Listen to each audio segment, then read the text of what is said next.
Olá, pessoal, tudo bom com vocês? Sejam bem-vindos para o nosso curso de extensão.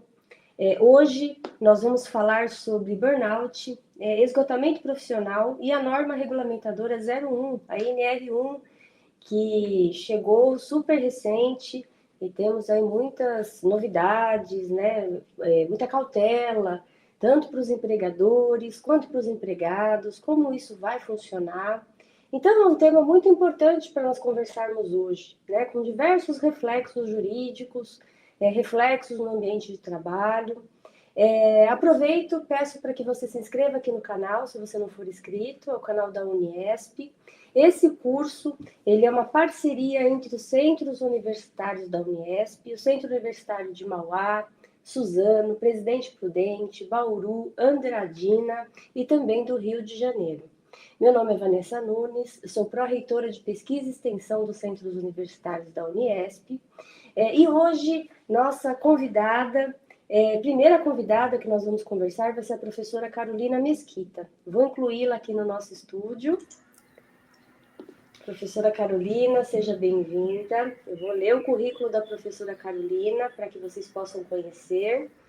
Professora Carolina Mesquita Vieira é advogada, mestranda em Políticas Públicas pela Universidade de Mogi das Cruzes, pós-graduada em Direito Constitucional, pós-graduada em Direito do Trabalho, é professora universitária, professora convidada da Escola de Ensino Superior da UAB São Paulo, UESA, e do curso de atualização trabalhista. Também é presidente da Comissão de Direito do Trabalho da UAB de Suzano. Professora Carolina, é um prazer tê-la aqui conosco, ouvi-la. Estou cheia de perguntas, mas eu passo a palavra para a professora primeiro. Bom, primeiro, então, bom dia, boa tarde, boa noite. Não sei o horário que vocês vão estar aqui nos assistindo, a todos que estão aqui nos ouvindo. Queria agradecer aqui à Uniesp pelo convite, mas especialmente à professora Vanessa, né, por essa oportunidade da gente estar aqui conversando sobre esse tema tão importante. Nós que agradecemos. Aproveito para avisá-los, quem fez inscrição antecipadamente aqui para o nosso curso de extensão terá direito à certificação. Então, fique tranquilo, você não vai precisar mais clicar em nada, preencher mais nada, que você vai receber no seu e-mail. Bom, como eu disse, tenho várias perguntas para fazer para a professora Carolina, né? Então, para ficar mais organizado, eu listei essas perguntas aqui. Lógico que ao longo do bate-papo, se tiverem alguns outros comentários, né, eu vou aproveitar e fazer também. Esse assunto é muito importante, gente. Como eu disse, é importante para os empregadores, é importante para os empregados, teremos muitos reflexos jurídicos. E a primeira pergunta, que eu acho que não tem como a gente começar esse curso de extensão sem fazer essa pergunta, referente a conceitos mesmo, né? Então, conceitualmente, como a legislação trabalhista ela diferencia uma doença comum, uma doença profissional e uma doença ocupacional, que acaba sendo algo muito conflitante. Às vezes, o empregado ele fica na dúvida: será que eu tenho uma doença comum, uma doença ocupacional ou profissional? Então, professora, explique para nós, por gentileza, qual que é a diferença? Vamos lá, professora Vanessa, é uma pergunta super interessante, né, porque realmente causa muita aí controvérsia, às vezes, né, e de entendimento mesmo por uma questão conceitual, né. Então, se a gente pensar doença comum, né, o próprio nome da palavra já nos diz aí, é comum, né, é algo do cotidiano, então ela não tem efetivamente uma relação com o trabalho, né. Ela é originada aí de alguns fatores da vida pessoal ou da vida social do indivíduo. Então, uma gripe, uma hipertensão primária, são doenças aí comuns, né, que não estão correlacionadas, como regra, com o trabalho. E aí a gente começa a entrar numa outra seara, que seria dessa da doença profissional e da doença ocupacional, porque uma doença comum depois pode ser agravada, né, ou muitas vezes agravada mesmo por questões do trabalho. E aí a gente entra nessa questão do que seria uma doença, então, profissional. A doença profissional é aquela que está diretamente ligada à atividade exercida. Então, ela é inerente a uma determinada atividade, e às vezes até um determinado tipo de profissão correlacionada àquela atividade. E aí, um exemplo muito comum, né, infelizmente, é o da silicose, quando a gente fala dos trabalhadores na mineração. Então, para esses trabalhadores, esse tipo de doença é uma doença que decorre desta atividade de mineração por conta da inalação do pó. E aí, então, é aquilo que a legislação denomina como doença profissional. E a gente observa que essas distinções estão lá na legislação previdenciária, com muitos reflexos aqui na área trabalhista também. E a doença ocupacional é aquela em que é adquirida, né, desencadeada em razão da função, mas por conta de condições especiais em que o trabalho é realizado. Então, não é necessariamente correlacionada a uma determinada atividade, mas sim por conta de como a atividade daquele empregado é exercida no ambiente de trabalho. Então, aí a gente tem muito comum, né, a famosa conhecida LERDORT, né? Então, para aqueles trabalhadores que realizam atividades com movimentos repetitivos, por exemplo, né, pode ocasionar aí uma bursite, uma tendinite, que são o que a gente denomina de doenças ocupacionais, né? E aí as distinções delas estão lá na Lei 8.213 de 91, artigos 20 e diversos incisos ali. Perfeito. Agora, uma segunda pergunta. Né? Nós tivemos aí o reconhecimento do burnout no código, né, na classificação internacional de doenças, né, a famosa CID. Isso é muito recente, começo, se eu não me engano, agora no começo do ano, 2025. Então, eu queria que a professora falasse um pouco mais sobre isso. Né? Então, o reconhecimento do burnout no CID-11 reforça sua natureza ocupacional. E quais as consequências jurídicas desse enquadramento para empregadores e para empregados? Perfeito, professora Vanessa. Então, vamos lá. Realmente, né, esse enquadramento traz esse reconhecimento, reforça nessa natureza ocupacional dessa doença, né? E aí ele traz aqui repercussão em 3 dimensões principais, que a gente pode dividir assim, dessa forma. Né? Então, primeiro para os empregados, né? O que né, o burnout, em termos de consequências jurídicas, traz aqui para os empregados. Né? O empregado que é diagnosticado, que é reconhecido como que é reconhecido portador de burnout, que é uma doença, né? E aí aqui uma doença de natureza ocupacional decorrente do trabalho, ele vai ter direito à emissão do CAT, que é o comunicado de acidente do trabalho, primeira coisa, né? Havendo essa comunicação e havendo aí uma incapacidade temporária para o trabalho, ele pode requerer benefícios previdenciários, como, por exemplo, o auxílio por incapacidade temporária acidentária. Sendo reconhecido o direito a esse benefício e ele permanecendo afastado aí por mais de 15 dias, isso ainda pode gerar um direito, no momento que ele retorna ao trabalho, a uma garantia provisória de emprego, por no mínimo 12 meses, conforme previsto na legislação previdenciária.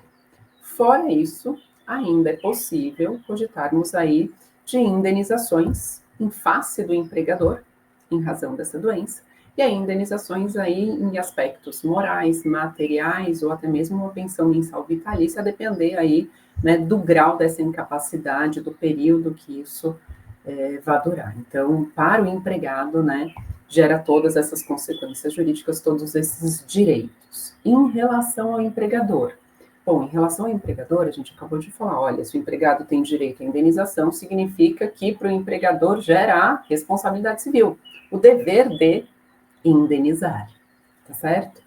E gera um impacto tributário e previdenciário muito grande para o empregador. Né? Então, às vezes, os empregadores acabam se esquecendo dessa outra esfera, ele só olha para os aspectos trabalhistas e esquece que há reflexos também, né, em termos previdenciários e tributários. E aí, quando, né, eu digo desses tipos de reflexos, com o reconhecimento de doenças ocupacionais no ambiente de trabalho numa determinada empresa, isso aumenta o fator acidentário de prevenção, o FAP. E, consequentemente, isso faz elevar uma carga tributária para o empregador, que é o quê? A contribuição para o RAT, que é dos riscos ambientais do trabalho, que variam aí de 1 a 3% sobre a folha de pagamento, né? Ainda podem ser majorados aí, dependendo do índice de afastamento que acontece nessa empresa.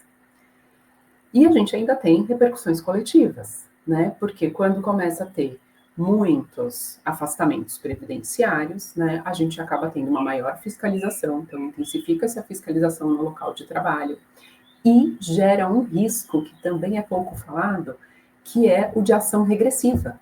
O INSS pode ingressar com uma ação regressiva em face do empregador para cobrar dele por exemplo, todo esse período aí de afastamento que o INSS teve que arcar em relação aí ao pagamento de um benefício do empregador que foi o culpado por ocasionar aquela determinada doença. Então, esse enquadramento do burnout no CID-11, né, no CID-10, desculpa, ele não apenas reforça aí essa proteção para o trabalhador, mas também gera muitas consequências econômicas relevantes aí para as empresas, né?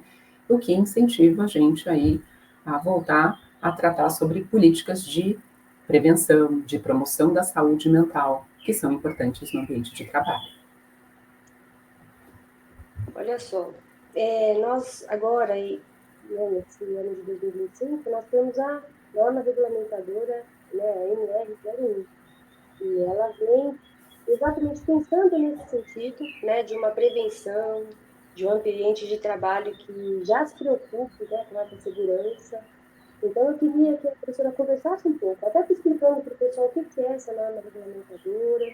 E ela vai passar a vigorar agora, né, obrigatória em 2025, e ela traz quais tipos de inovação, né, em termos de prevenção de risco no ambiente de trabalho.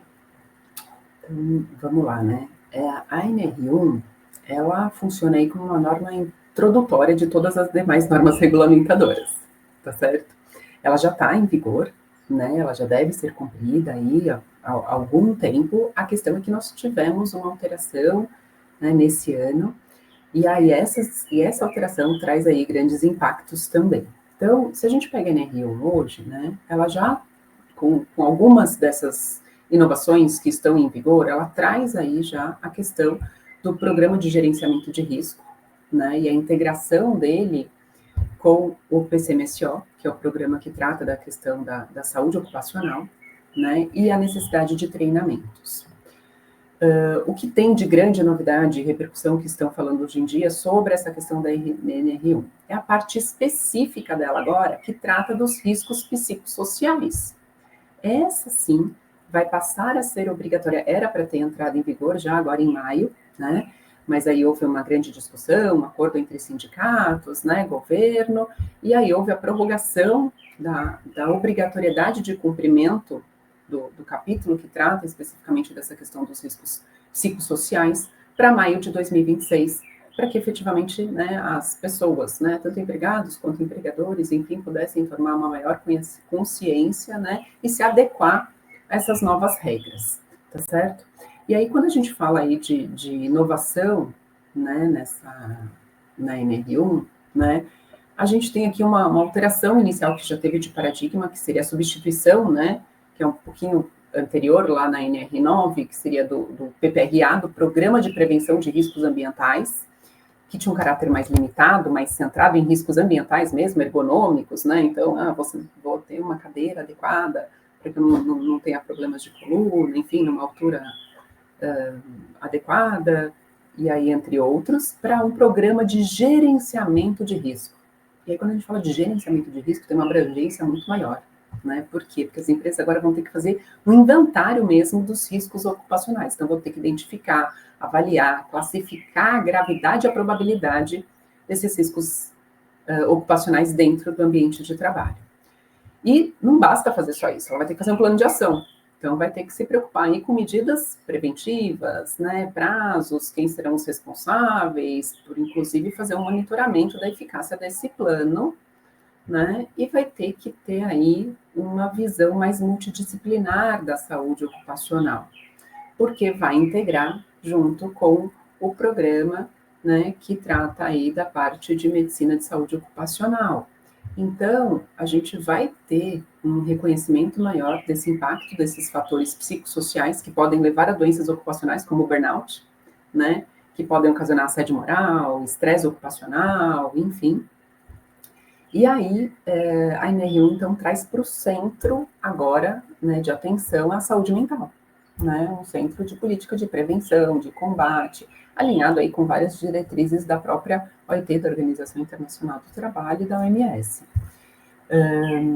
E para uma empresa, se a gente pensar aí em termos de proporcionalidade, cumprimento de normas, né, se a gente estiver aí com empresas como MEI, ME, EPP, né, que são classificadas em graus de riscos menores, né, essas empresas vão poder adotar uns modelos simplificados, que reduz burocracia, inclusive, para a emissão desses documentos, tá? Mas não deixam de ter a obrigatoriedade de analisá-los e de também preveni-los, no sentido de trazer capacitação e treinamento, até porque, ainda que seja uma microempresa, uma empresa de pequeno porte, que esteja aí dentro de um modelo simplificado, que não precise cumprir todas as regras que estão ali determinadas, né, se acontecer o risco, se ocorrer a doença, né, de novo, todas aquelas consequências que nós tratamos agora há pouquinho, então, emissão de CAT, possibilidade de responsabilidade, vão incidir do mesmo jeito, tá? E também traz a NR1 como uma inovação, né, a integração de informações, a integração aí com o e-social. Então, todas essas informações terão que ser lançadas no e-social, permitindo uma fiscalização eletrônica muito maior, né, em tempo real, com uma maior transparência. Então, é isso que eu vejo assim, de principal para a gente chamar a atenção aqui. A professora comentou que teremos sanções para os empregadores que não cumprirem. Então, poderia trazer para a gente alguns exemplos de sanções, né, que estão ali elencadas, até para que o nosso aluno fique atualizado quanto a esse assunto? Então, vamos lá, efetivamente, né? Aquelas empresas que não cumprirem, é lógico que a norma acaba trazendo aqui sanções e são de alguns tipos, né? A gente não está falando de uma sanção, são alguns tipos de sanções. Então, a gente pode ter sanções administrativas. Então, pensa lá, auditores fiscais do trabalho, né? Podem fiscalizar a empresa e aplicar multas administrativas. E os valores vão variar aí de acordo com a infração, com o número de empregados, conforme as portarias do Ministério do Trabalho, do Emprego. Em casos mais graves, né, pode ter até uma interdição do estabelecimento, né, ou do determinado setor, para que regularize as condições de risco. A gente tem as responsabilidades trabalhistas, que nós falamos um pouquinho aqui, então, indenizações por danos materiais, morais, né, causados aí em decorrência dessas doenças ocupacionais, né, que podem ocorrer no ambiente de trabalho, e também, né, a obrigatoriedade, no caso de reconhecimento e de ser deferido um benefício previdenciário para esse empregado, de depois ter que garantir o emprego desse trabalhador no retorno do benefício previdenciário por no mínimo 12 meses, que é a garantia provisória de emprego. E temos consequências previdenciárias e tributárias, né? Como já disse, a ação regressiva do INSS em face do empregador, impacta isso diretamente no FAT e depois no RAT, então aumenta o imposto, a carga tributária mesmo da empresa sobre a folha de pagamento, né? Vai gerar aí uma tributação maior também. Então, veja que tem muitos impactos e isso pode até chegar numa esfera penal, porque nós temos ali também em âmbito criminal, né, a previsão de alguns crimes como expor a vida ou a saúde de outrem a perigo direto e iminente.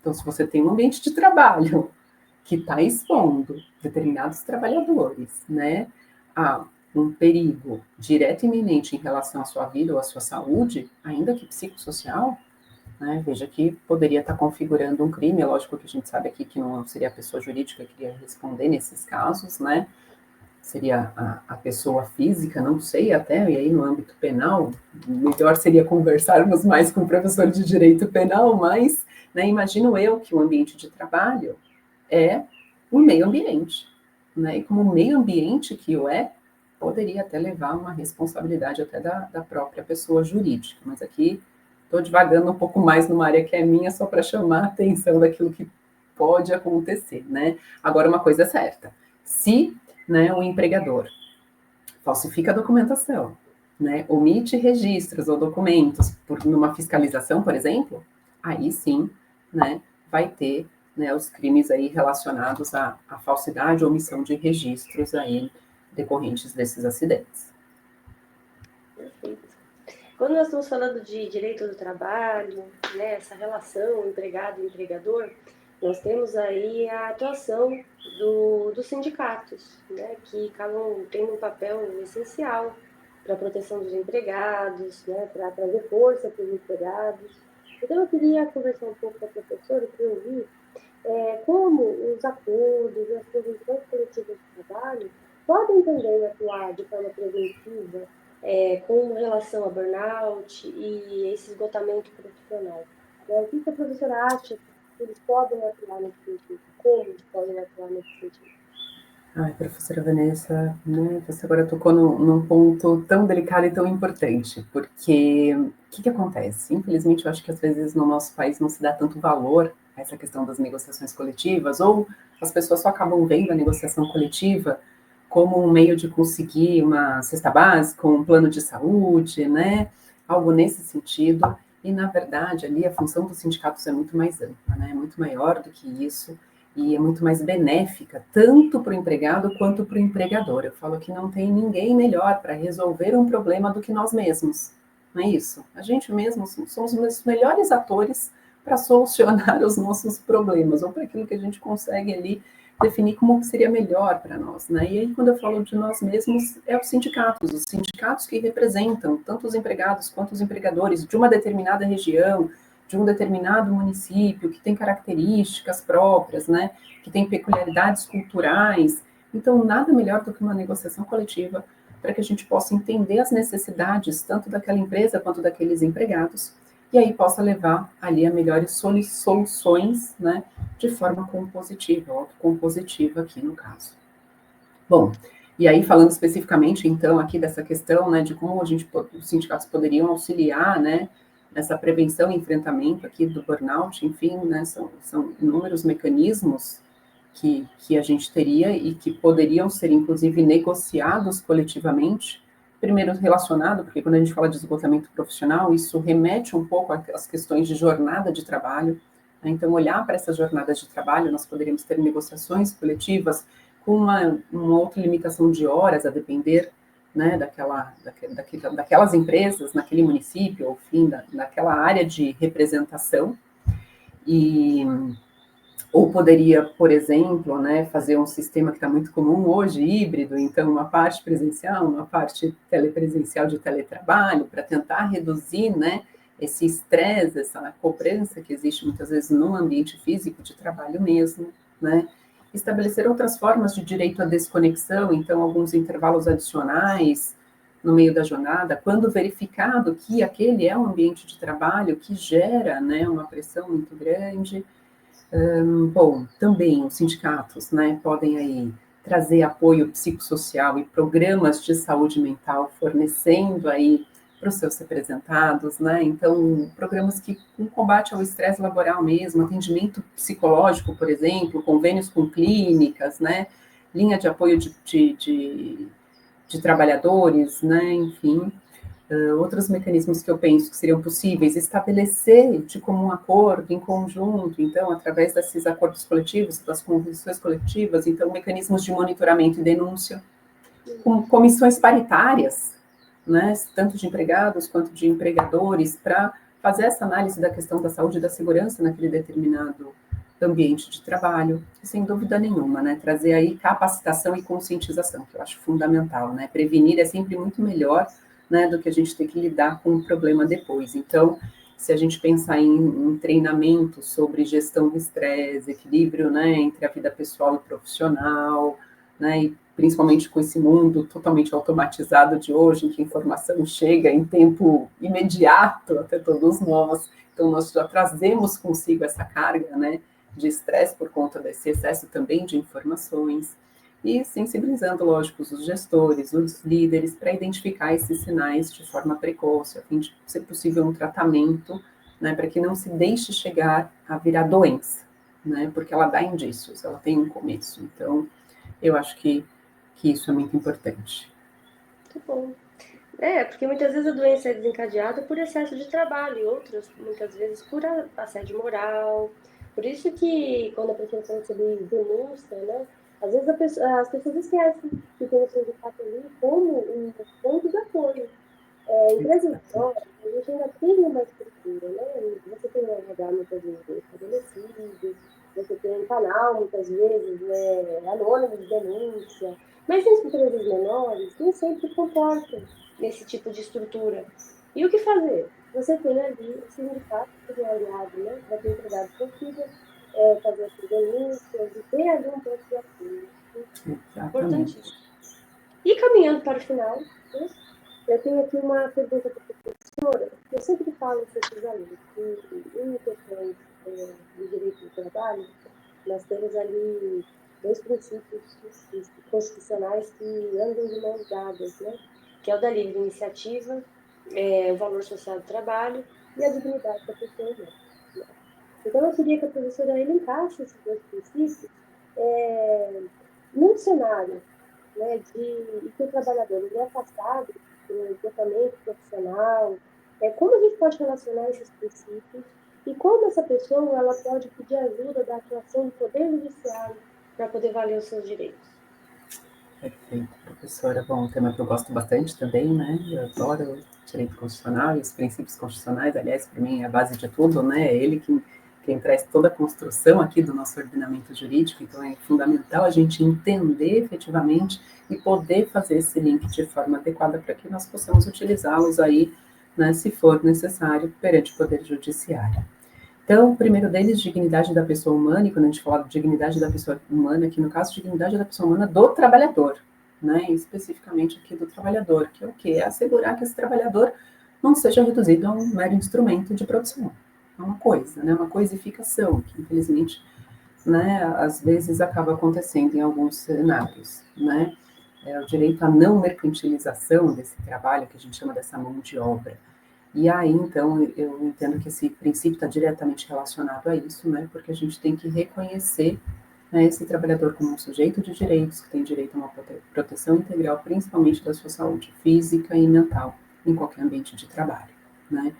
E quando a gente fala aí do princípio da livre iniciativa, né, veja que a livre iniciativa ela não está dissociada, inclusive ela está conexa no mesmo dispositivo, no mesmo inciso, ao valor social do trabalho, né? É sim, né, para que a gente tenha aí uma maior possibilidade, né, de atuação econômica, até porque vivemos num país capitalista, então isso é muito, muito comum, mas não se esquecendo desse valor social que tem no trabalho.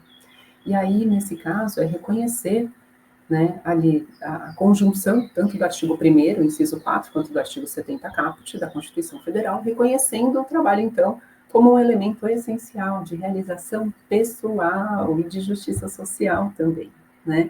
O trabalho não é só algo para se ganhar dinheiro, né?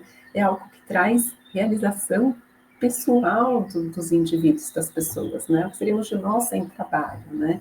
E que traz aí uma melhor adequação dentro de uma sociedade, então por isso traz essa justiça social, e aí tem que ter esse equilíbrio entre produtividade e proteção da saúde. Então, nesse aspecto, eu acho que se conectam esses princípios constitucionais aqui especificamente relacionados a essa questão de doenças ocupacionais, aqui do burnout em específico, né?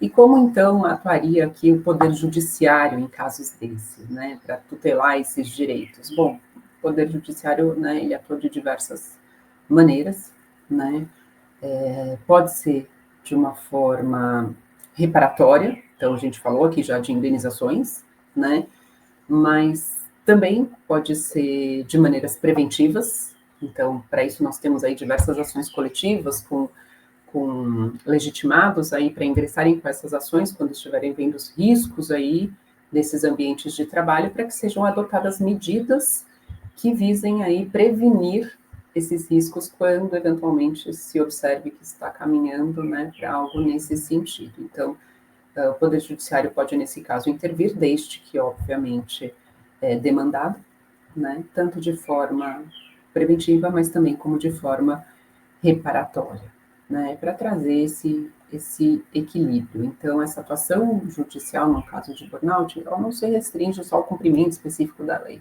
né, mas eu vejo a atuação do Poder Judiciário como uma missão mais constitucional mesmo, de proteger a pessoa do trabalhador, né, considerado aí como um valor central, invocando principalmente o princípio da dignidade da pessoa humana, do valor social do trabalho, né, e reforçando esse caráter de justiça social, de direito humanista e protetivo do próprio direito do trabalho. Mas aí eu sempre digo isso, e pensando também no empregador, eu sempre falo que nesses casos, né, não é bom a gente ver esse poder judiciário e a justiça do trabalho, enfim, como algo ruim, né? Eu acho algo bom, inclusive, para o empregador, né? Porque, veja, de novo, a gente vive num país capitalista, e a roda gira se a economia funciona bem. Então, se a gente tem um ambiente de trabalho que adoece trabalhadores, a gente tem trabalhadores aí afastados que não vão trabalhar, isso gera mais, né, demanda para o Estado em si e mais carga tributária para todos. Então, não é bom nem para a economia, não é bom para o empresário.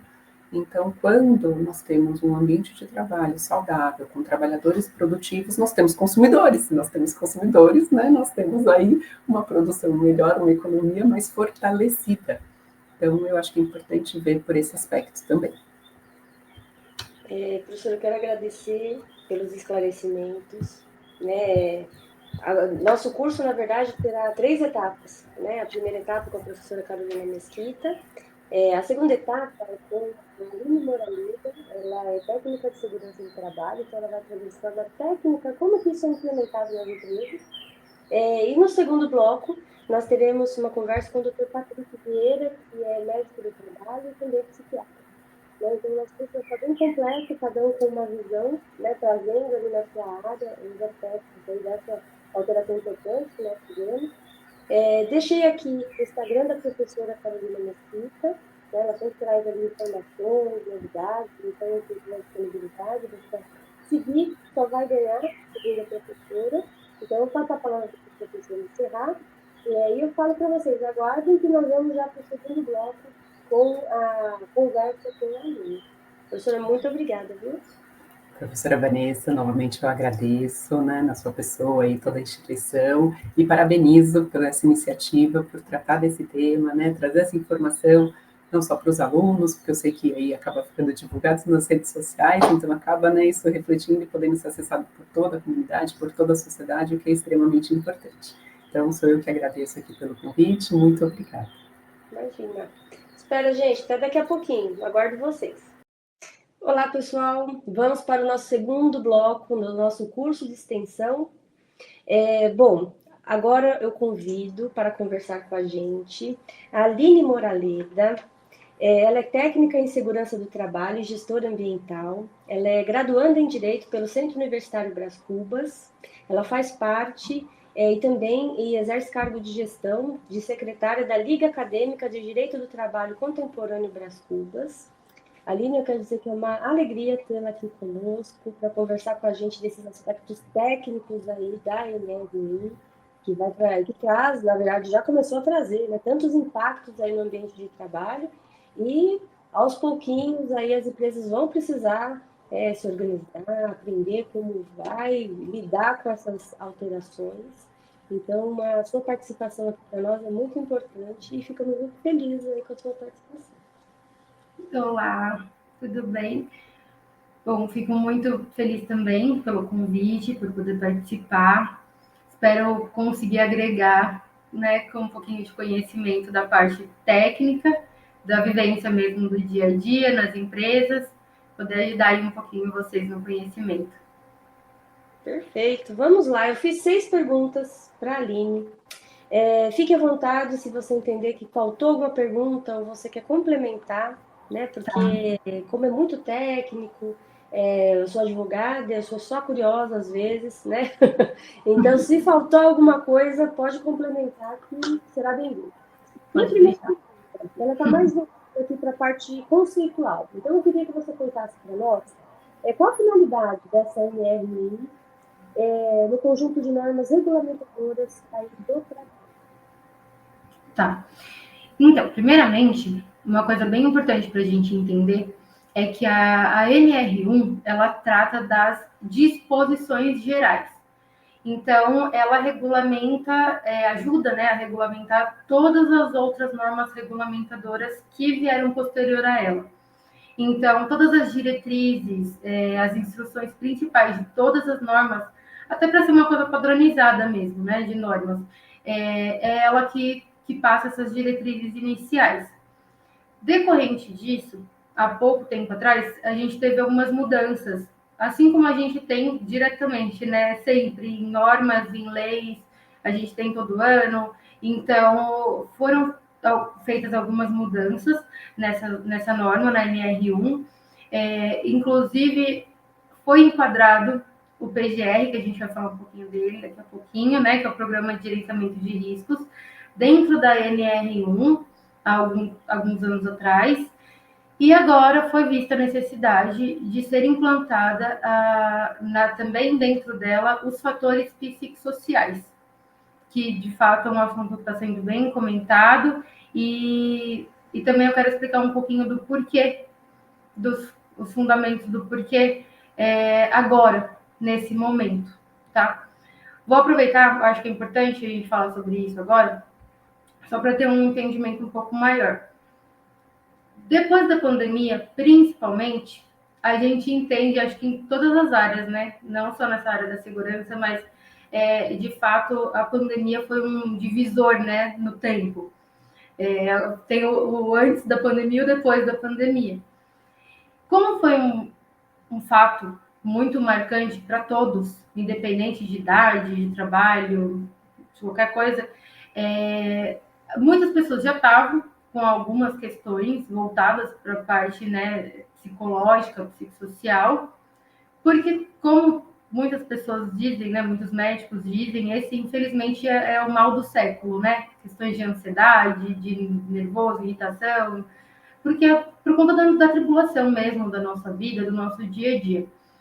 E depois da pandemia, como foi um trauma, assim, geral, isso começou a piorar, começou a agravar. E isso é muito visto dentro das empresas, principalmente, tendo em vista que a gente, né, todos nós trabalhadores, a gente fica muito mais tempo dentro da empresa, no ambiente de trabalho, do que na nossa casa ou fazendo qualquer outra atividade. Então, isso acaba refletindo diretamente dentro do trabalho. Vezes decorrente do próprio trabalho, de algumas atividades incoerentes, de muitas questões dentro do trabalho, mas também muitas vezes por conta de alguns problemas pessoais mesmo, que acabam, infelizmente, sendo levados para o trabalho, e as pessoas acabam tendo, assim, mais problemas, agravando esses problemas. Você comentou no início da sua fala sobre o programa de gerenciamento de riscos. Então, eu queria que você respondesse para a gente como esse programa, previsto na NR1, ele pode identificar fatores de estresse ocupacional no ambiente de trabalho. Tá, vamos lá. Bom, como a gente já falou, ele tem, todos os programas a gente fala em siglas, né? Mas eu sei que para quem não é da área tem um pouquinho de dificuldade às vezes de entender, porque tem umas siglas inclusive bem parecidas. Então, o PGR é o Programa de Gerenciamento de Riscos, tá? Dentro dele, a gente tem vamos dizer assim, uma planilha, onde é bem especificado tudo, que chama GRO, tá? Que é o Gerenciamento dos Riscos Ocupacionais. Se a gente pegar a norma para ler, a gente vai ver que ela tem alguns grupos de risco, né? A gente tem 5 grupos, na verdade. A gente tem físico, químico, biológico, ergonômico e os de acidente, tá? E aí, para a gente conseguir identificar esses fatores dentro da empresa, a gente tem que fazer algumas avaliações junto com o funcionário, junto com o gestor, dentro do ambiente empresarial mesmo, independente do ramo de atividade. Todas as empresas, todos os ramos de atividade têm a obrigatoriedade de fazer esses programas, de fazer esses documentos. São algumas exceçõezinhas. Para a gente fazer essa identificação dentro do ambiente empresarial, a gente usa muito questionário, a gente faz algumas pesquisas internas, então a gente faz bem minuciosa mesmo. A gente chega, a gente conversa com gestores, a gente faz perguntas para eles, e assim, é minuciosa mesmo, principalmente no sentido que, assim, se a gente for entender a forma como um gestor pensa e a forma como um trabalhador, a gente tem o hábito de falar o trabalhador chão de fábrica, né? Com a gestão, na maioria das vezes é mais fácil, né? A gente fazer isso. Com os funcionários, às vezes a gente fica um pouquinho restrito, porque às vezes os próprios gestores não deixam muito a gente ter esses diálogos diretamente com o funcionário, mas a maioria das vezes é dessa forma. A gente tem que implantar também dentro da empresa, claro, com autorização de todos, além dos questionários diretos, que tenham caixinhas de opiniões, de ideias dentro da empresa, para as pessoas terem uma liberdade um pouco maior de opinar também, de falar como que elas se sentem, se elas estão bem, se não estão. Então, assim, tem bastante coisinhas para a gente fazer. E quando se trata dessa questão mesmo psicossocial, por ser um assunto bem delicado, a gente sempre vai com calma. A gente vai aos pouquinhos, é um trabalhinho de formiga mesmo, a gente vai aos pouquinhos, vai comendo pelas bordinhas, mas a gente vai fazendo algumas ações importantes dentro da empresa.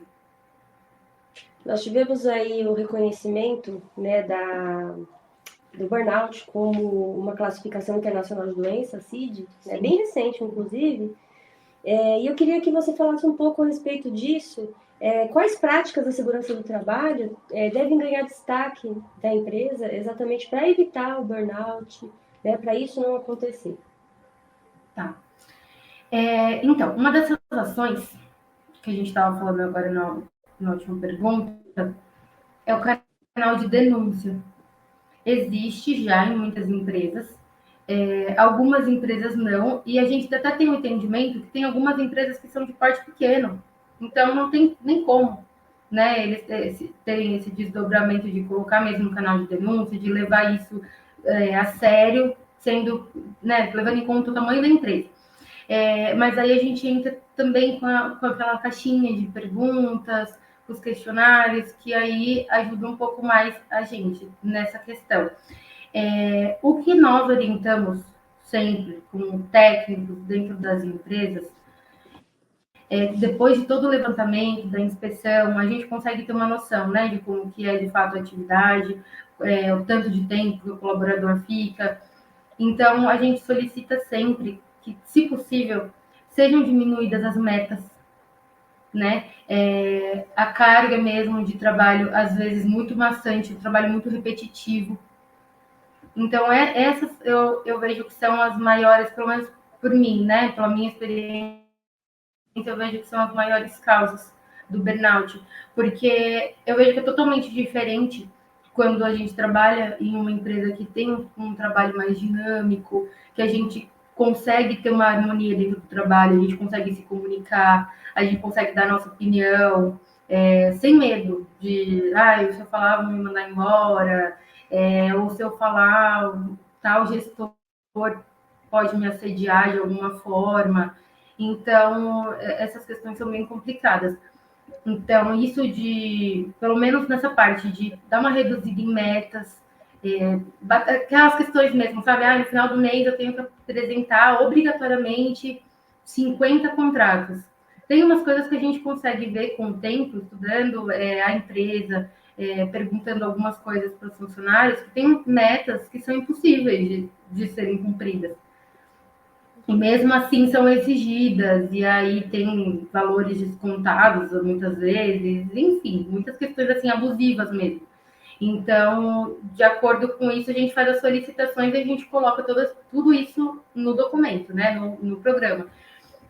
E, infelizmente, a gente tem que aguardar a empresa, porque assim, a gente não fica meio de mãos atadas, né, muitas vezes. A gente fala, a gente orienta, mas não temos o poder de mudar de fato.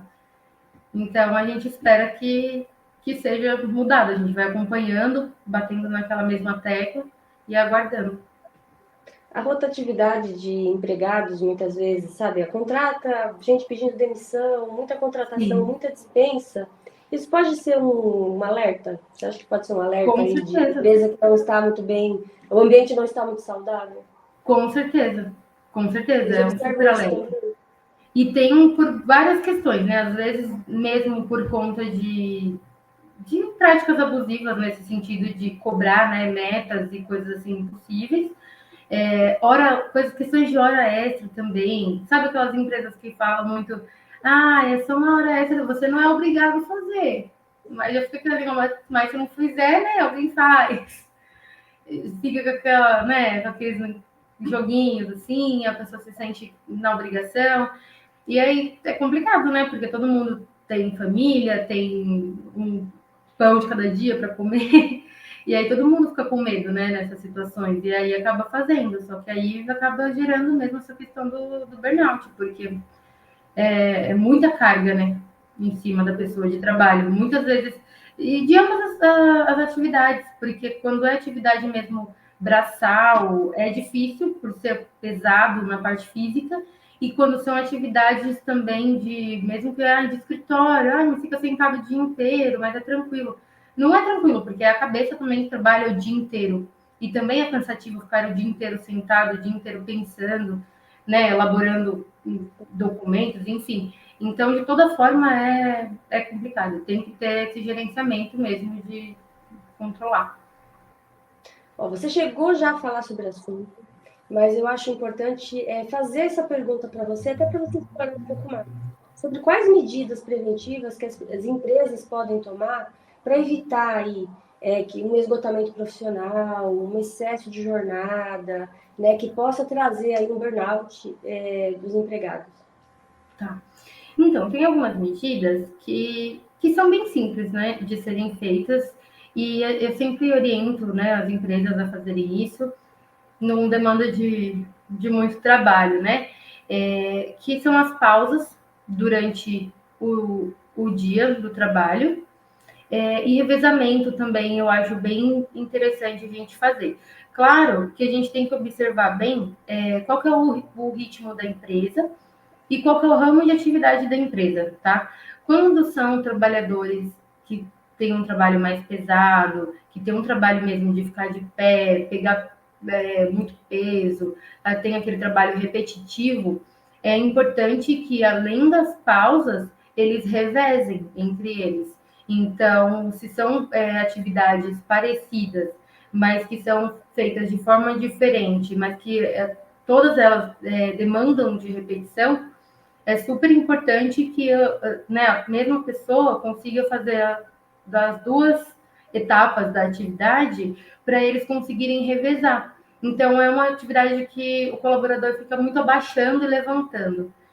Aí o outro, ele fica muito tempo de pé, mas ele já não tem isso de ficar baixando e levantando. É legal eles trocarem. Então, tanto na parte, por exemplo, da manhã, quanto na parte da tarde. Um faz aquela atividade por algum tempo, aí depois troca, aí o outro faz, e vai tendo, né, esse revezamento para que nenhum deles fique tão exausto de fazer a mesma coisa o dia inteiro, a semana inteira, que de fato é cansativo e para a cabeça, para o corpo, né, para todas as áreas nossas. E para áreas mais assim de escritório, áreas de trabalho mais administrativo, já não dá tanto para fazer essa parte do revezamento, né? Até porque algumas atividades têm alguma pessoa específica que entende mais do assunto, que tem uma formação específica, mas eu sempre falo das pausas, que é interessante a gente fazer.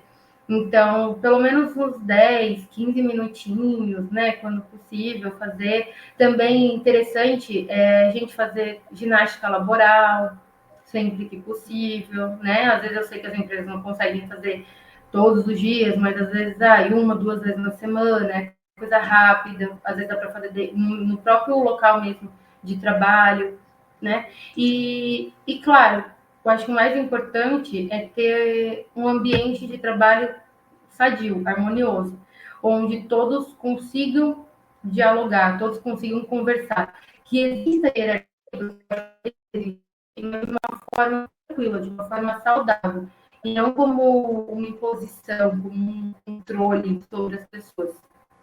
Bom, nossa próxima pergunta é no seguinte sentido. A gente sabe que a norma regulamentadora tem que ser cumprida, mas acontece de algumas empresas não cumprirem. E se não houver o cumprimento, nós temos sanções aí administrativas, trabalhistas, o que pode acontecer? Tá. Bom, muitas empresas, né, não cumprem com o que tem que cumprir. A grande maioria, infelizmente.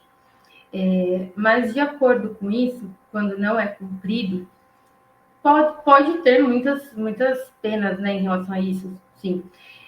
Muitas multas, geralmente, porque dentro de uma empresa, também dependendo sempre do ramo de atividade, mas dentro de todas as empresas existem fiscalizações.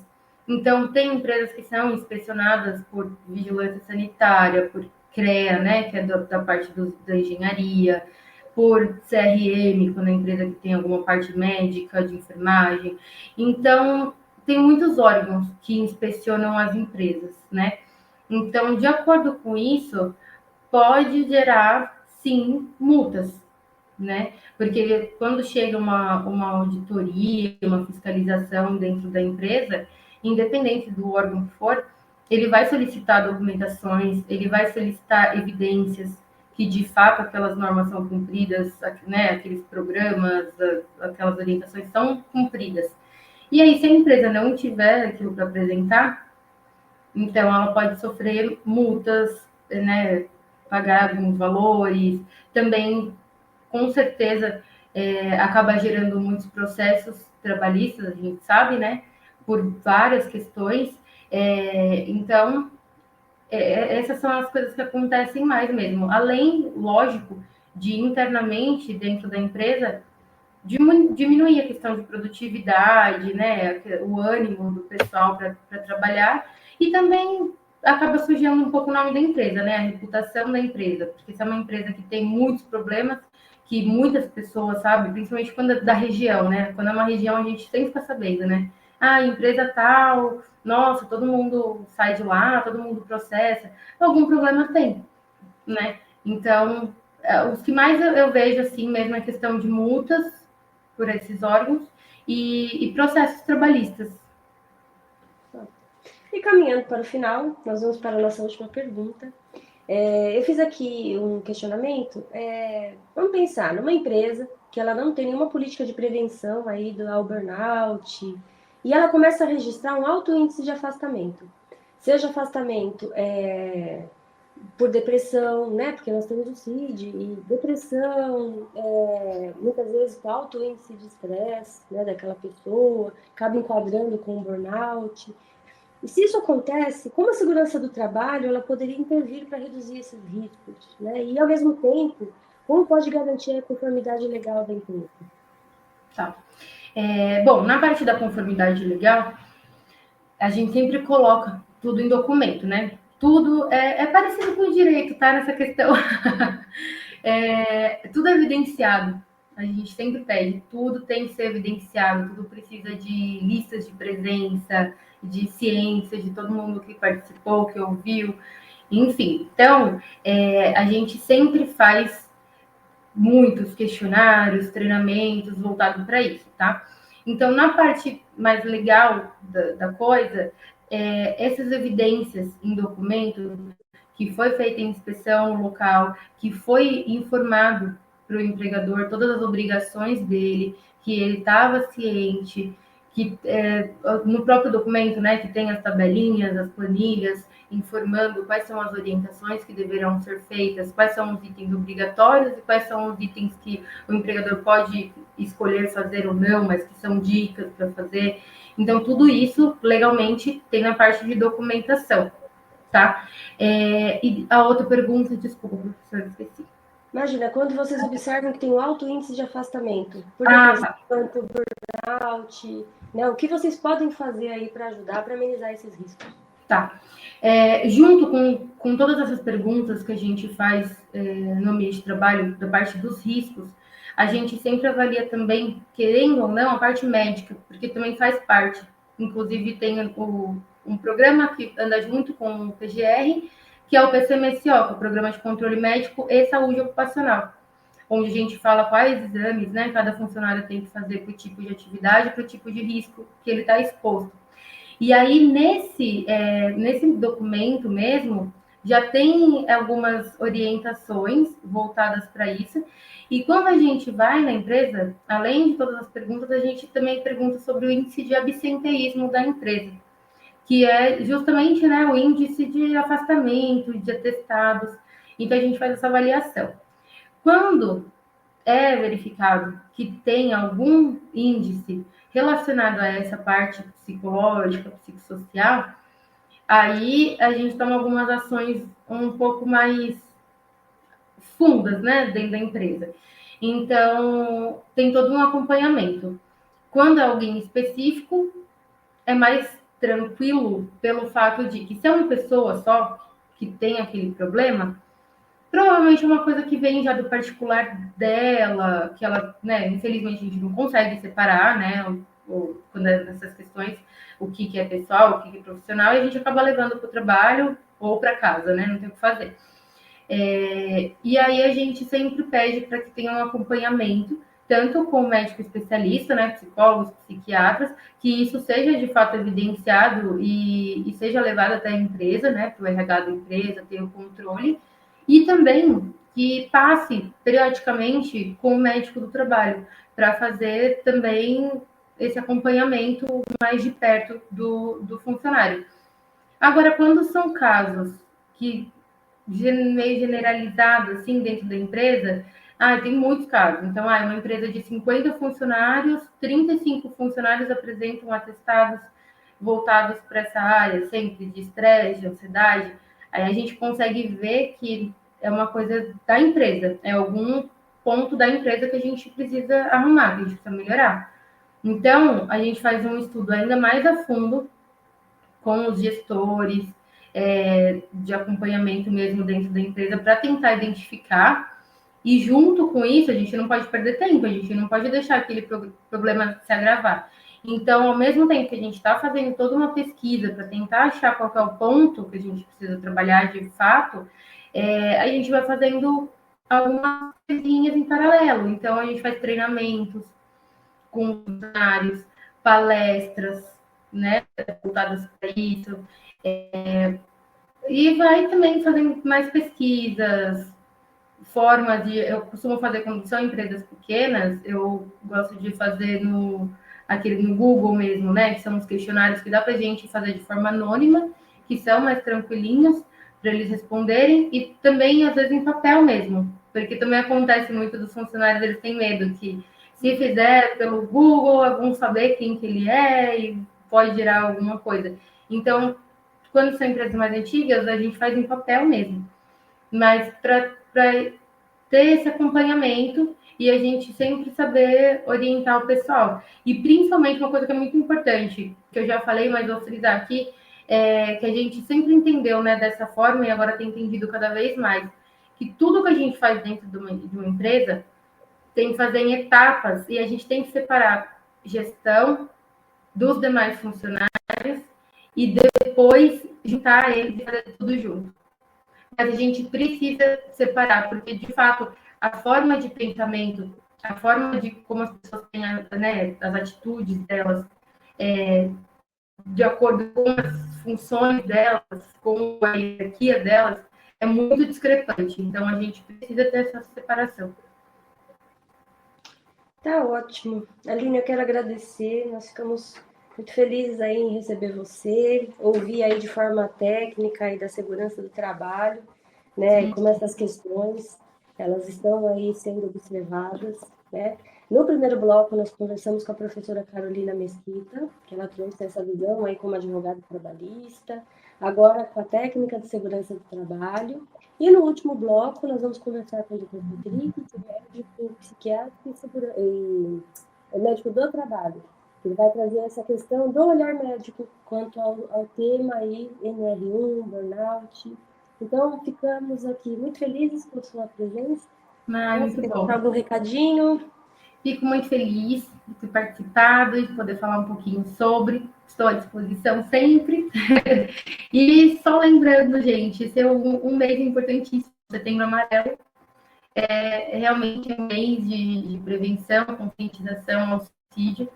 A gente está falando dessa parte, né, que envolve problemas psicológicos, né, além do burnout, que é mais da parte do trabalho, mas é muito importante a gente ter essa consciência que também de um burnout pode gerar, né, algum problema ainda maior, como depressão, e talvez a pessoa vira a pensar em encerrar com aquilo de alguma forma. Então, é muito bom a gente ter essa consciência também e ajudar nessa campanha de aproveitar o Setembro Amarelo. Muito bom, bem lembrado, inclusive. Muito obrigada, Aline. Gente, aguardem um pouquinho, daqui a pouco nós começamos aí o nosso terceiro bloco. Até daqui a pouco, gente. Tchau, tchau, Aline. Olá, pessoal. Vamos para a nossa terceira entrevista aqui do nosso curso. Vou chamar aqui o doutor Patrick Vieira. Eu vou ler aqui o currículo do doutor, que vai conversar com a gente agora. Dr. Patrick é médico, especialista em medicina do trabalho pela Santa Casa de São Paulo, pós-graduado em psiquiatria pela Faculdade do Norte de Minas, membro da Associação Nacional de Medicina do Trabalho, da Associação Brasileira de Psiquiatria e da Associação Brasileira de Endocannabinologia. Quase não saiu aqui, a trava-língua. Dr. Patrick, quer dizer que para nós é uma honra recebê-lo. É um tema super relevante e é muito gratificante para nós, né, ter uma pessoa gabaritada, uma pessoa com bastante experiência para conversar conosco. Eu que agradeço o convite, pessoal. Vai ser um prazer poder ajudar vocês aqui com alguma coisa. Ótimo. E lógico que eu já preparei 6 perguntas para começar bem aqui, né? Vamos já para a primeira pergunta. Doutor Patrick, até para que não haja aí uma confusão aí com os nossos alunos sobre interpretação aí de conceitos, eu gostaria de saber, referente ao conceito, qual a diferença entre estresse ocupacional e síndrome do burnout? Bom, o estresse ocupacional ele é uma resposta natural do corpo a pressões e demandas no ambiente de trabalho. Quando o trabalhador enfrenta desafios que parecem superar a capacidade dele de lidar com aqueles desafios, o corpo reage com sintomas físicos e emocionais, né? Como ansiedade, fadiga, irritabilidade. Esse estresse, ele pode ser transitório, certo? E, em muitos casos, a pessoa consegue se recuperar, lógico, com estratégias adequadas da gestão, né? Já por outro lado, a síndrome de burnout é um quadro mais grave, crônico, relacionado ao esgotamento físico e emocional intenso, né, gerado por um ambiente de trabalho altamente exigente e sem o devido suporte. Ela se caracteriza pela exaustão extrema, né? A pessoa começa a ter sentimentos de incompetência. O burnout ele é considerado uma condição de saúde mental que, quando não tratada, pode levar a complicações sérias, como a depressão e distúrbios de ansiedade. Perfeito. Até nos bastidores, nós estávamos conversando, até falando sobre essa recepção de trabalho que é diferente para cada um. Muitas vezes uma meta estabelecida para uma determinada pessoa, ela pode ser exaustivamente para outra, né? Então, o impacto de cada um acaba sendo diferente. E nós conversamos ainda sobre a importância dessas metas, dessas informações serem muito bem esclarecidas no momento da contratação. Isso é fundamental. Então, a minha segunda pergunta, né? Pode falar, doutor. Não, com certeza. Na verdade, nós dois temos olhos, mas não é porque nós temos olhos que somos iguais, né? Então, cada pessoa vai ter uma forma de lidar com o estresse, né? Vai ter uma forma de lidar com os tipos de pressões do trabalho. É igual os 2 soldados que vão para uma mesma guerra, vêm coisas trágicas, um volta super bem, o outro volta extremamente abalado, né? A exposição é a mesma, só que a forma como cada um vai lidar com esse tipo de pressão, ela é diferente.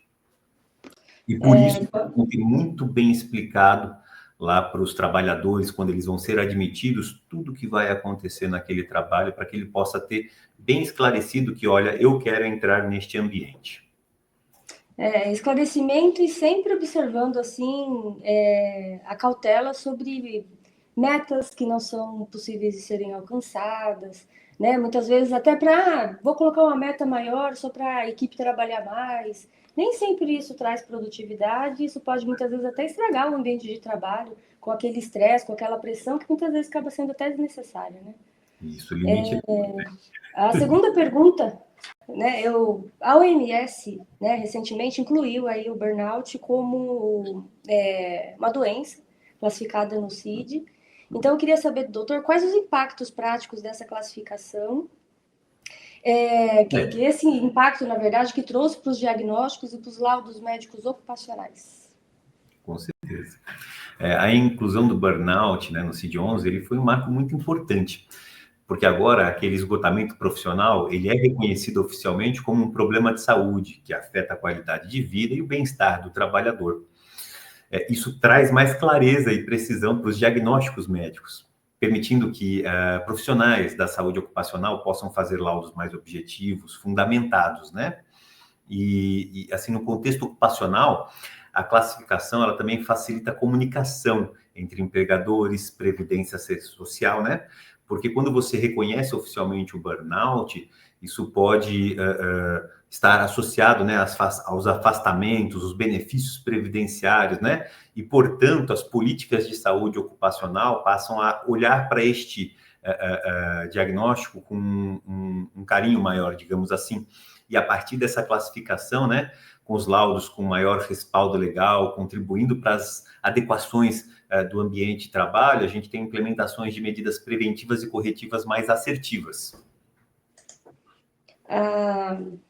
E assim, até perguntando até de forma um pouco mais aprofundada, como uma pessoa pode identificar, por exemplo, que ela está passando por essa situação? Porque às vezes, com um ambiente de trabalho carregado, de tarefas, de trabalho, às vezes é imperceptível, né? Você vai trabalhando, vai ficando mais cansado. Quando vai ver, você já está num estresse tão elevado que às vezes nem você mesmo identificou, né? Então, o que o doutor pode dizer para nós que seria assim, olha, isso pode ser um sinal de que você está passando por essa situação?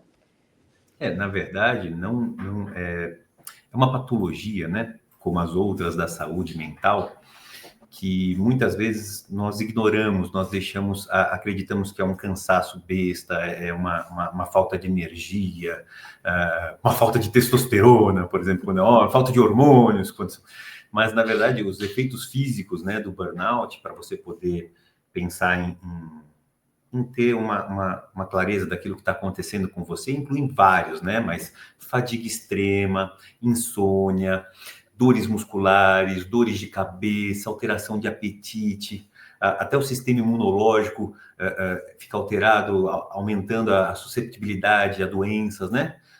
Psicologicamente, o trabalhador ele vai desenvolver ansiedade, depressão, aqueles sentimentos de incompetência, né?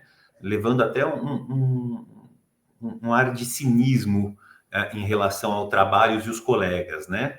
E aí é lógico, né? Quando a gente atinge ali os níveis críticos, né? Aí pode até, inclusive, gerar afastamento, né? Aí não tem como a pessoa falar que não está acontecendo, né? Porque você não vai mais conseguir desempenhar suas funções da forma adequada, né? E aí você vai ser afastado por conta disso. A exaustão, né, mental e física, ela interfere diretamente na produtividade, podendo comprometer, né, a saúde de tal forma que a pessoa vai precisar, aí ela vai sentir, vai buscar um tratamento especializado, um acompanhamento psicológico e até também farmacológico, né? Perfeito. A minha próxima pergunta, doutora, é a seguinte: de qual forma os programas de saúde ocupacional previstos na NR1 podem auxiliar na prevenção da síndrome? Que veio o burnout e na sequência nós temos a NR1, né, que eu acho que acaba até sendo uma consequência, né, desse reconhecimento. Então, se o doutor puder conversar um pouco para a gente também, falando sobre a NR1, até para que nossos alunos fiquem bem informados aí sobre o que já está acontecendo e quais consequências que nós podemos ter aí no futuro, agradeço. Com certeza. Bom, na verdade, a NR1 ela veio para poder apenas ratificar algo que já sempre foi objeto de estudo e de prevenção, por exemplo, da área da ergonomia, da NR17, né? Os fatores de risco psicossociais, eles sempre existiram, né? Mas aí talvez isso que você tenha falando tenha razão, né? Virou uma patologia reconhecida, então vamos... Bom, de qualquer forma, a NR1, né, ela trata das disposições gerais, né, sobre segurança e saúde no trabalho. Aí ela passa a estabelecer obrigatoriedades da empresa em adotar medidas preventivas, né, para a saúde do trabalhador.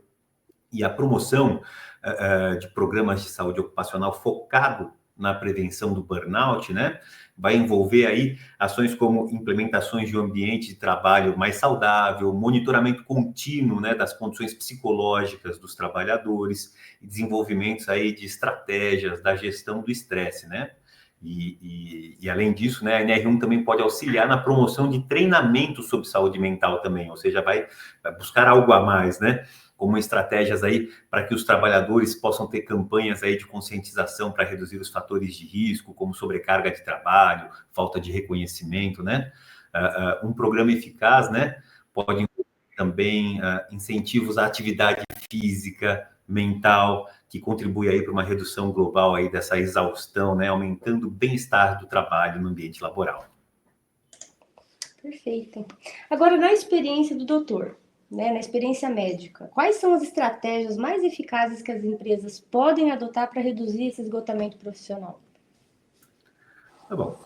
Na prática, as empresas, né, que implementam uma cultura de cuidado com a saúde mental, elas conseguem prevenir ou ao menos reduzir os casos de burnout, né?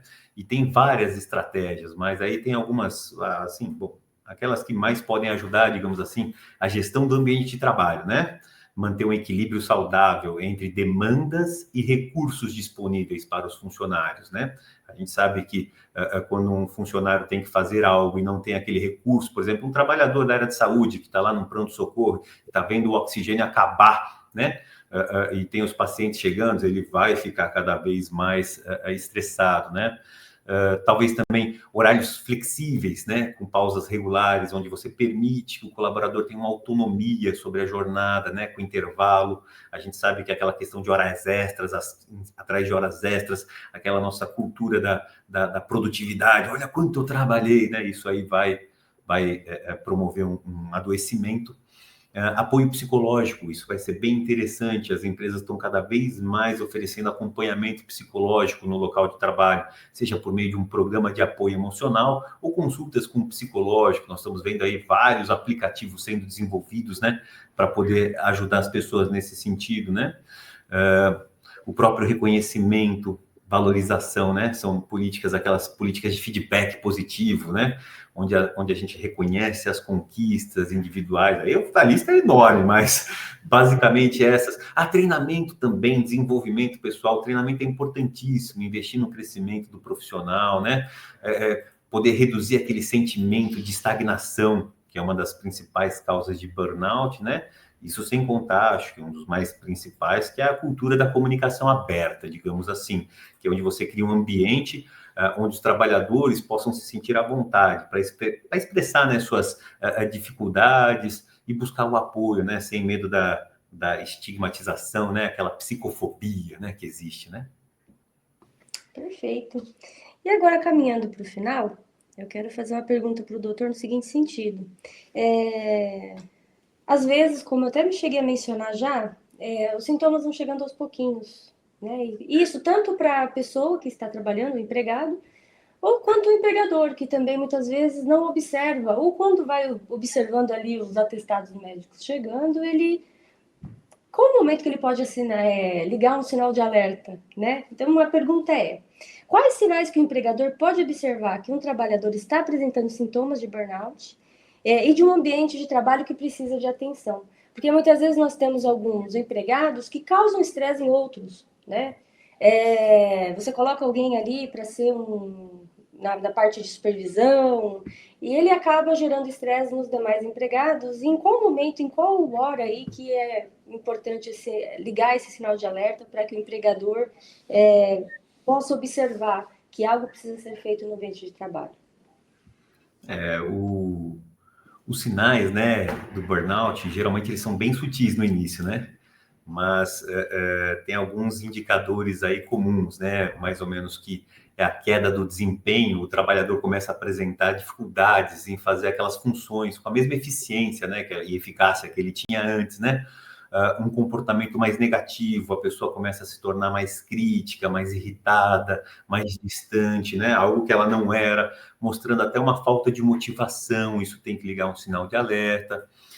Mudanças no comportamento social, o cafezinho, né? Afastamento dos colegas, a perda por interesses de atividades interesse daquelas atividades sociais no ambiente de trabalho, né? Além dos sintomas físicos, como dores constantes, insônia, cansaço, queixas excessivas de saúde dele, né? Aquelas alterações emocionais, onde ela pode parecer mais emocionalmente instável, com períodos de ansiedade, tristeza, sem motivo aparente. Então, basicamente, essas alterações, você precisa ficar atento, né? Porque, assim, os ambientes de trabalho, professora, eu costumo falar que isso vai ser uma mudança do paradigma da cultura empresarial no nosso país, né? A gente precisa, como você falou, aqueles chefes que geralmente no país a gente promove quem? Aquela pessoa que trabalhou mais, ficou mais tempo no mercado, tá mais tempo no serviço, vem de manhã, de tarde, de noite, todo dia, está sempre disposta, sempre respondendo. E esse tipo de pessoa não é o que é a maioria, a grande maioria. E pelo contrário, se a maioria tentar fazer isso, adoece. Aí você promove uma pessoa dessa, a chefia. Ela vai tentar o quê? Ela vai tentar imprimir essa cultura dela. Falar, olha, pessoal, eu quero que vocês trabalhem mais, eu quero que vocês entreguem. Se eu consigo, vocês conseguem.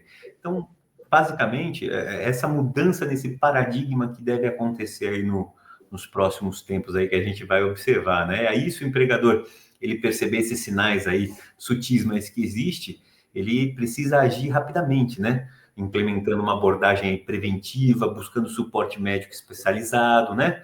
E é fundamental também que no ambiente de trabalho você tenha uma revisão constante, tá?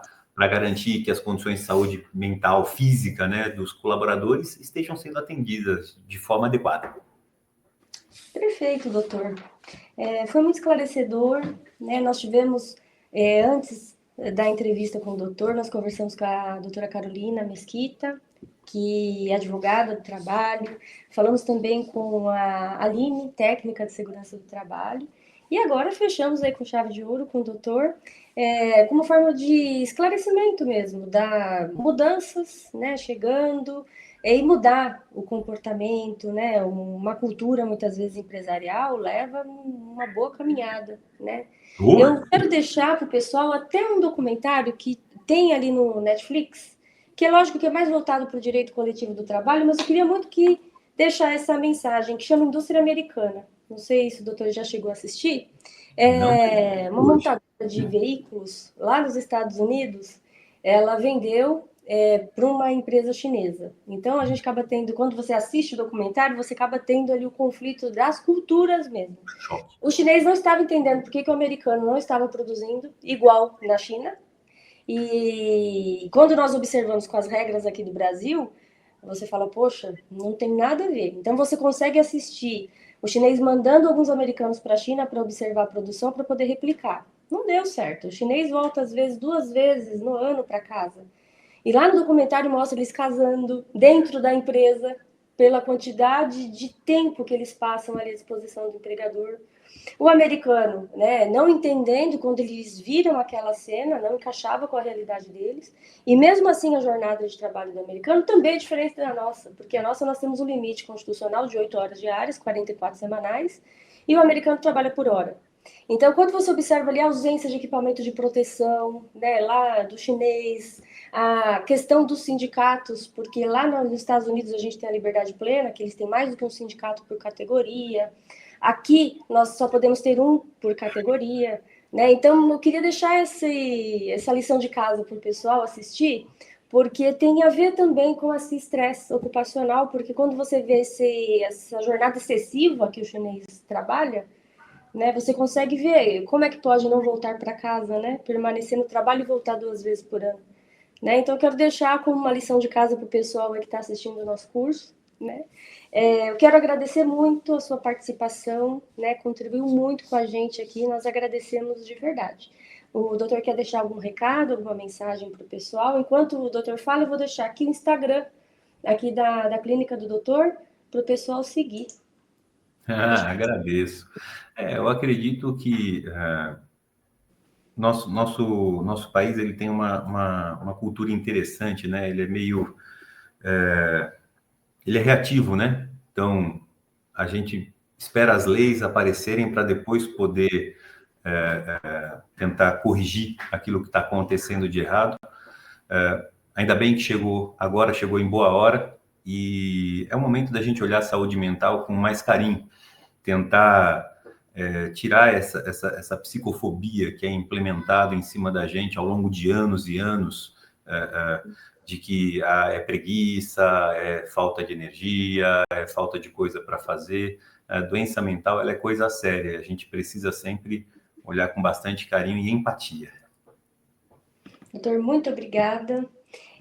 Aviso pessoal referente a certificado. Então, quando você fez inscrição lá no Simpla, no curso, você vai receber o certificado no mesmo e-mail que você cadastrou. Caso não receba, acesse o programa lá do Simpla, o site, coloca seu login e senha, que o certificado estará lá à disposição.